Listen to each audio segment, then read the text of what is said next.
E aí, pessoal, beleza? Carlos do Meliponário Irapitã aqui, e hoje eu vou te mostrar o que é e como você pode utilizar o diagnóstico Irapitã, o meu método de criação de abelhas nativas sem ferrão, para garantir um crescimento sustentável dos teus enxames e a produtividade deles.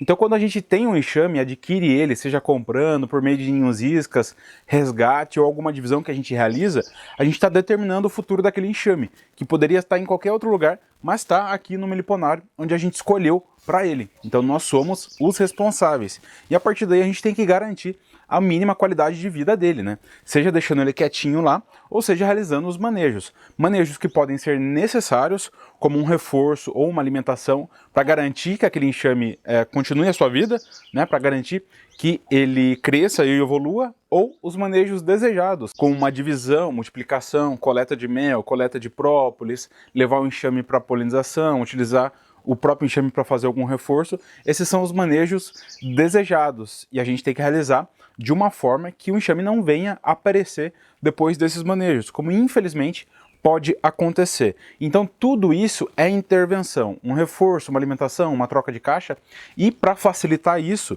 já um pouco com o meu background de médico veterinário, eu nomeei de diagnóstico Irapitã. Então a gente abre o enxame e vê, analisa, dá um diagnóstico de quais intervenções são necessárias realizar ou não. Essa divisão é para facilitar o entendimento e facilitar a nossa decisão. Na vida de um enxame são vários parâmetros que devem ser analisados. Então eu dividi em 3 pilares. O primeiro deles é o local, a localização.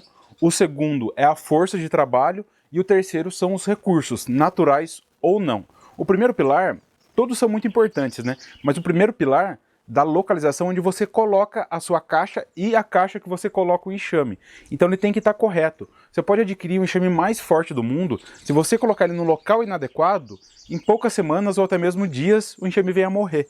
Por isso vocês me veem falando tanto de clima, de sol, chuva, esfriou muito, fez muito calor, o excesso da umidade, ter um termômetro no meliponário, bate sol, não bate, o vento, todas essas questões são muito importantes e determinantes no futuro daquele enxame. Então o local que você vai colocar aquela caixa, você é responsável e deve saber se aquele local está adequado, e aqui já fica uma reflexão durante a nossa análise desses 3 pilares. Gostaria que você refletisse se você sabe responder essas perguntas para os seus enxames, para as espécies que você cria. Se eles estão no melhor local possível, se você está realizando o manejo da forma correta, todos os pontos que eu for elencando aqui. Então tem o pilar do local, onde você coloca a caixa, relação à temperatura, umidade, relacionado também àquela espécie, a questão de ventos, se a espécie pode ficar em condomínio ou não, Jataí do lado de Jataí, Borá do lado de Borá, Mandaçaia e Uruçu perto de Escaptotrigonas, quais distâncias tem uma mirim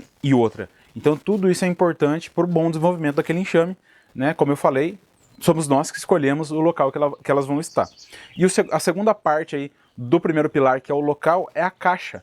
Se a caixa está adequada para aquele enxame. Eu fui o primeiro a vir aqui no YouTube falar sobre o volume de caixa, né? Cada espécie tem o seu volume. A caixa pode ser retangular, quadrada, circular, triangular, mas o volume ali dentro ele tem que ser adequado para aquela espécie, porque pode prejudicar muito ela se for em excesso ou se for muito pequeno. É claro, tem ali um nível de variação, né, que a gente pode ir um pouquinho para mais, um pouquinho para menos, que não vai prejudicar, mas o espaço em excesso ou a falta dele vai prejudicar e muitas vezes leva à morte do enxame. Então, o tamanho da caixa e o modelo adequado para o manejo que você quer realizar.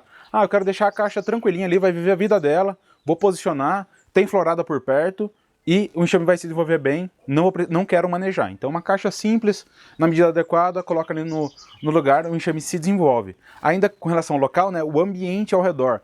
Tem mata? Não tem. Tem fonte de água? Não tem. É lugar de pulverização? Corre esse risco? Quais são as medidas que eu devo tomar para proteger os meus enxames? Tem abelha limão na região? Tem algum excesso de florídeo? Vários detalhes que tem a ver com o ambiente, né? Que a gente escolhe, mais uma vez, que nós escolhemos para a abelha. Então o local, todo o ambiente ao redor da caixa e a caixa em si, né? Que é a moradia do enxame. O enxame ali são os indivíduos e todo o material que está ali dentro, e a caixa somos nós que escolhemos e colocamos ela. Então, primeiro pilar, local, né? Os arredores e a caixa. O segundo pilar, que é junto, você vai avaliar junto com o terceiro. Mas o segundo é a força de trabalho. Sabe quem trabalha ali? E quem trabalha dentro do enxame? As campeiras, a rainha e os zangões. Os zangões geralmente não trabalham, mas eles são indivíduos que estão dentro do enxame e têm a importância quando a gente vai falar da genética, né? São eles que na maioria das vezes vêm de fora e trazem genética, trazem variabilidade genética para o enxame. E as campeiras, a gente olha as campeiras adultas, as novas e as crias. As crias, elas mostram pra gente o passado do enxame e o futuro dele. Se você abre um enxame e não tem disco de cria maduro, tem só verde. Um tempo atrás esse enxame não tinha postura. Agora, felizmente, ele tem, mas pode ser que no médio prazo vai faltar campeiras, porque não vai ter abelha nascendo. Tudo isso a gente tem que analisar. Se o número de campeiras é suficiente para aquele enxame, se eu preciso colocar algum reforço de campeiras, ou antes disso, um reforço com discos que me dá, antes de mais nada, um reforço com abelhas jovens, que fazem todo um trabalho especial ali dentro do enxame. Um reforço com discos, ele tem menos chances de briga, uma maior aceitação. Você consegue pegar de qualquer outra caixa, você pode pegar de uma caixa média, pega um disco médio ali já nascente, você não tira tantos recursos dela. Avaliar se essa postura está regular ou não, e isso vai mostrar se a rainha está saudável. Pela asa da rainha, a gente consegue ver se ela é uma rainha nova ou é uma rainha velha. Se ela é uma rainha velha, eu consigo substituir ela, coloco uma realeira. Se é uma melípona, tem disco maduro, vou ficar atento. Ah, não está muito legal, mas dá para deixar. Daqui 2 semanas eu abro o enxame de novo, realizo uma segunda avaliação. E a partir daí eu tomo as decisões que são necessárias. Vale lembrar que não adianta você observar só a parte externa. A parte externa é importante. Numa jataí, por exemplo, eu sempre aponto aqui para o canto, porque tem uma jataí aqui e outra aqui. Tem as guardas da jataí. Isso vai mostrar um pouco da força, mas tem que abrir o enxame para identificar. Dentro da caixa, né, o cheiro da caixa, o aspecto ali dentro, a umidade, aquilo é normal para aquela espécie? A cera daquela forma está atrapalhando ou pode ser natural e elas vão lidar bem com aquilo? Então tudo isso o meliponicultor tem que avaliar no momento em que abre o enxame. Então temos aí o pilar do local, primeiro, a força de trabalho, que são as campeiras, a rainha e os zangões, né, que também tem um pouco a ver com o ambiente. Se eu estou trazendo uma mandaçaia para cá, no longo prazo, na troca da rainha, vai ter variabilidade genética na região, vai ter zangões chegando de outro enxame para cruzar com essa princesa, ou ela vai ser obrigada a cruzar com o zangão irmão e você vai perder o enxame por consanguinidade. Então também tem a ver aí com o local. Mas indo para o terceiro pilar, esse é o pilar dos recursos naturais, né? O néctar, o pólen, as resinas, a água, o barro para algumas espécies e os artificiais, né? Que é o xarope, o pólen de alguma outra espécie, ou o bombom de pólen com pólen de ápis, que tem que tomar muito cuidado. E a cera que a gente pode fornecer, que é um material de construção ali dentro do enxame, é um material muito rico que a gente pode fornecer para auxiliar as abelhas na construção das estruturas internas. Então você tem que avaliar se precisa alimentação, quanta alimentação precisa. Muita gente vê alguns vídeos na internet e acha que tem que alimentar o enxame. Algumas pessoas me procuram: Carlos, eu tenho uma abelhinha aqui no muro, como que eu faço para ajudar ela? Planta um pouco só. Planta o máximo, na verdade, planta o máximo que você conseguir. Mas fora isso, é não tirar ela do muro. Não precisa alimentar as abelhas necessariamente. Na verdade, numa meliponicultura saudável, né, que a abelha não tem como você criar ela só com alimentação artificial. Né, não é sustentável no longo prazo. Então, numa meliponicultura sustentável, você vai alimentar pontualmente as suas caixas, talvez xarope, mas você não vai dar outros recursos, vai depender da época do ano. Saber se aquela abelha precisa daquele alimento naquela época do ano. O excesso de alimentação ele pode ser muito mais prejudicial do que a falta dela. Na falta dela, naturalmente, as abelhas diminuem o enxame. Diminui ali um pouquinho a postura, bota os zangões para fora, bota as princesas para fora, o enxame diminui, vai passar pelo período de escassez, a hora que volta a ter mais alimento, ele fica populoso novamente. Então tem esse controle natural. Quando o meliponicultor taca xarope todo dia ali em cima do enxame, ele pode estragar e atrair predadores, que também podem influenciar ali na força de trabalho, né? Forídeo, traça da cera, mosca soldado, formiga, ataque de arapuá, ataque de abelha-limão, ataque de apis, de caga-fogo.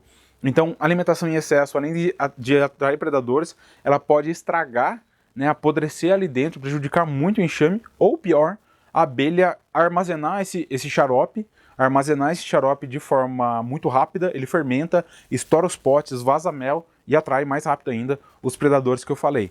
Então, quando a gente divide nesses 3 pilares, fica muito mais fácil de avaliar as intervenções que são necessárias. Como eu falei, dependendo da situação, não precisa de intervenção. Os meus manejos com jataí, por exemplo, depende da espécie também, da região, da evolução, o que você quer fazer com ela. As minhas jataís eu transfiro na mata, coloco lá dentro, avalio população, a caixa eu já sei que está adequada, o local que eu vou ter aquela caixa, então eu faço a transferência, só volto para abrir outra melgueira.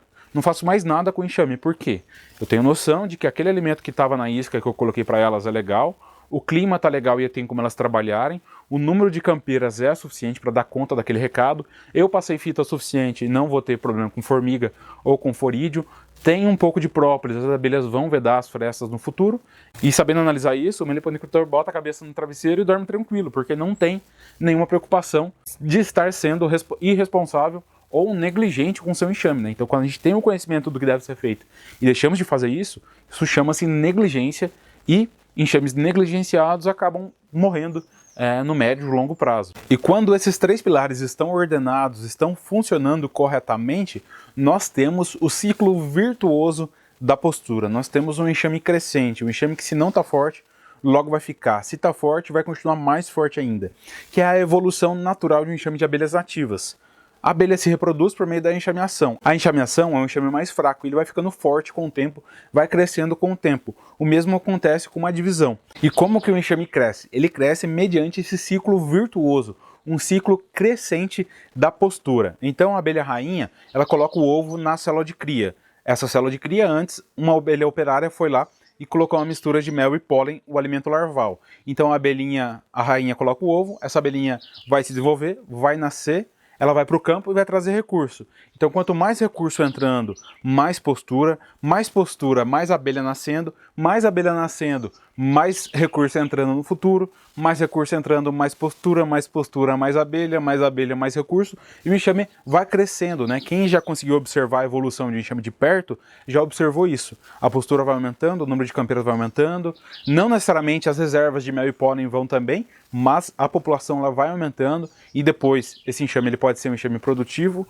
ou naturalmente o processo de reprodução das abelhas, como eu acabei de falar, ele vai enxamear, né? Ele fica tão populoso que ele se divide. Então ocorre a enxameação ou artificialmente nós podemos realizar a divisão. Então analisando esses três pilares, no que você pode interferir para ajudar as abelhas, obviamente não para prejudicar elas, você influencia positivamente nesse ciclo virtuoso. Então, entendendo o processo do ciclo virtuoso, o que aquela espécie precisa naquela região, você pode potencializar o desenvolvimento delas. Seja um desenvolvimento natural para ela ficar ali tranquilinha e soltar os enxames, você realmente só observar ela, ou seja, para você realizar as multiplicações, coletar produto para você, coletar o própolis para fazer um extrato de própolis, ou para quem já quer algo a mais, quer comercializar os produtos das abelhas. Então o entendimento dos três pilares, culminando no ciclo virtuoso, serve para qualquer meliponicultor, seja para o robista, que só quer escolher o melhor local possível para o seu enxame, ou seja para quem pensa numa produção,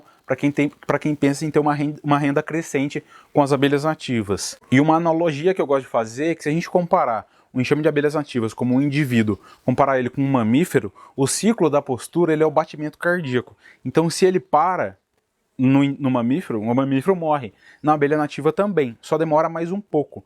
Né? Então é importante estar saudável esse ciclo virtuoso. Vale pontuar, e que é algo muito importante, é que da rainha colocar o ovo até que a abelha nasça, passam-se aí 42 dias. Então uma intervenção que eu fiz hoje no enxame, ele vai ter resultado no nascimento da abelha 42 dias depois. Mas é em média 15 dias para essa abelha estar adulta para ir para o campo, então o manejo realizado hoje, em média, ele vai surtir efeito na abelha buscar pólen, buscar resina, buscar néctar, buscar barro, buscar água no campo, 60 dias depois. Então, por isso, para você entender perfeitamente como cada intervenção influencia no ciclo virtuoso e faz com que o enxame cresça de forma saudável, você tem que acompanhar a evolução daquele enxame. E é por isso que nos meus manejos práticos aqui no YouTube, desde o meu primeiro vídeo no canal, há 4 anos e meio atrás, quando eu transferi um enxame de jataí, eu mostrei a transferência, 10 dias depois, 30 dias depois, para mostrar nessa questão da jataí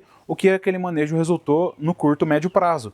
Uma divisão, eu mostro o resultado depois. E o entendimento dos três pilares, culminando no ciclo do virtuoso da postura, enquanto se acompanha os manejos, é a base do Meliponicultura na Prática, o meu curso online de criação e manejo das abelhas nativas sem ferrão, onde eu realizo dezenas e dezenas de manejo com 11 espécies diferentes e mostro o manejo pontual daquele dia, o que eu fiz 3 dias depois, o que eu tive que fazer uma semana depois, até o resultado. Se é uma coleta de mel, É a coleta de mel e como o enxame ficou depois, ou como o enxame estava antes.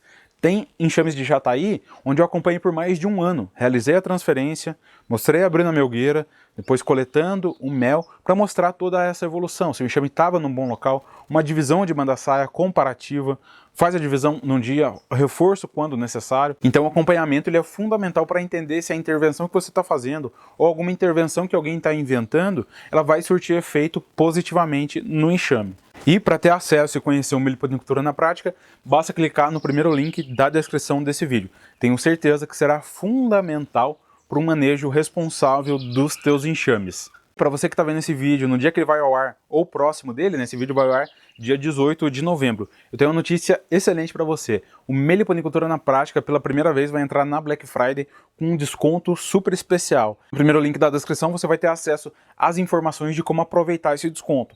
Ele vai estar disponível apenas do dia 22 ao dia 26 de novembro e provavelmente só no dia 22, porque temos apenas 50 vagas. Então se você quiser aproveitar esse desconto super especial no Meliponicultura na Prática, basta clicar no primeiro link da descrição e entrar no nosso grupo do WhatsApp, além de acompanhar as nossas redes sociais, Facebook, Instagram. Vou postar o link por lá também. No mais é isso então, pessoal. Esse é o Diagnóstico Irapitã, dividido em 3 pilares, culminando no ciclo virtuoso da postura. Quando você entender isso, tenho certeza que o teu manejo com as abelhas nativas vai mudar para muito, muito melhor. Se gostaram do vídeo, não deixe de deixar o gostei, se inscrever no canal que ainda não é inscrito. Qualquer dúvida, deixa aqui nos comentários. Um abraço e até o próximo vídeo.